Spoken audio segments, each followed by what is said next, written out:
What is up, guys, and welcome to another edition of Market Marauders. Beating the market one trade at a time. For your Market Marauders investment channel, helps you to find best deals in the market. That's something you're interested in. Make sure you smash a thumbs up. Definitely helps the YouTube algorithms promote the video. All right, so this is going to be sort of a history sort of lesson. Basically, going to be going over some of the historic or biggest bull markets in history. So the purpose of this video is just to explain, what historic bull markets look like so that you yourself as an investor can know what to look for and how the stock market behaves, or whether to identify if we're in a bull market or if we're in a bear market. Now, being in a bull market basically means you believe that the whole market in general is going up. A bear market means you believe that the whole market is going down. And so that's been one of the current topics, especially if you consider in March, back when the pandemic first hit, the stock market dropped quite a bit. So that's what you would call a bear market. A bull market is basically the recovery that we're currently in now. So that what you would call a bull market. Both of those terms are very significant, and you'll hear a lot of people say it on financial channels or financial media like CNBC, or even politicians say, recovery of a bull or bear market. So that brings you up to speed. Starting off with, one of the oldest historic bull markets, we're going to start with the recovery from the Great Depression. So, regarding the Dow Industrial Average, the Dow Industrial Average was originally formed in 1896 with just 12 stocks, which was increased to 20 stocks in 1916 and in 1928, and then again was increased to 30 stocks, which is the number of stocks that it used today.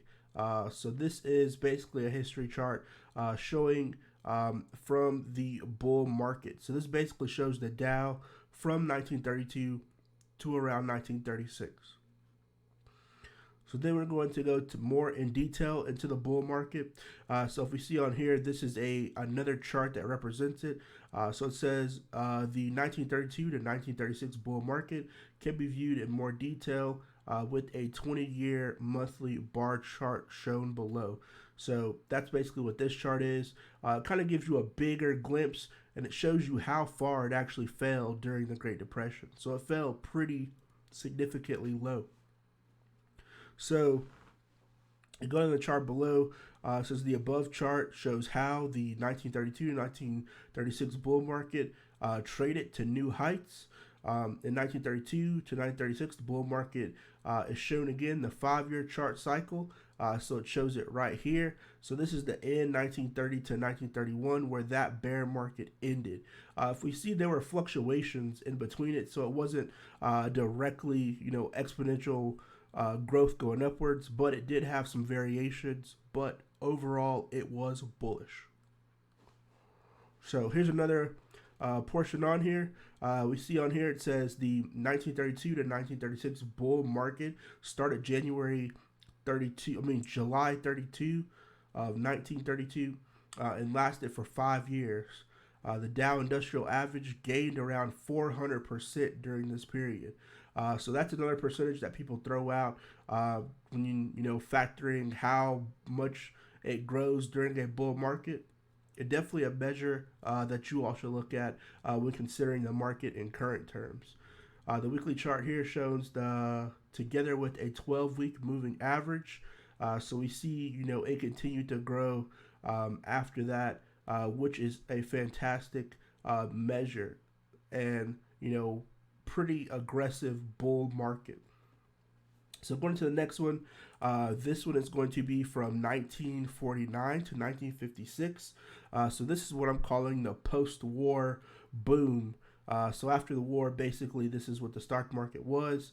If we see on here, 1949 to 1956, we see that is the growth period on a 100-year chart. And then this is it on a 20-year monthly chart.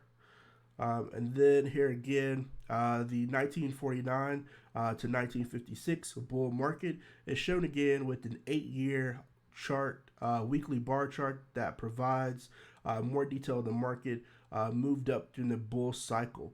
So their bear market ended in 1948, and we see there was a long stretch when the market was actually really high.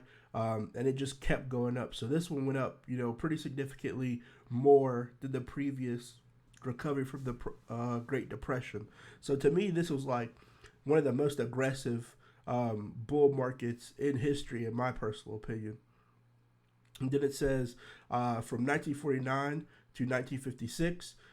It started in June of 1949. It lasted for 7 years. The Dow Industrial gained around 230%. So if we look on here, the same thing. It was a pretty, impressive post-war boom. So, pretty good for the market as a whole. A lot of people bought things, industries grew, businesses started. So overall good measure for the economy as a whole. So going to the next one, we would have 1982 to 1987. And this one I'm going to call Reaganomics era.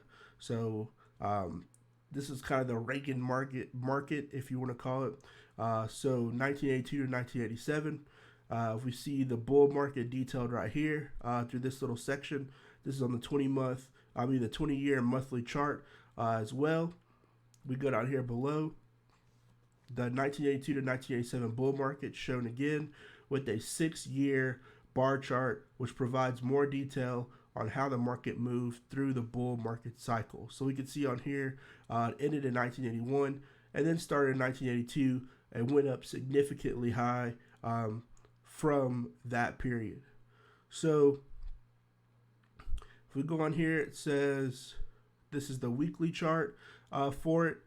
So pretty significant values of it going up, throughout time. And it was a pretty long stretch of time where it went up. 6 years is quite a long period for it to go up. The bull market started in August of 1982 and lasted for 5 years, with the S&P 500 gaining around 240%.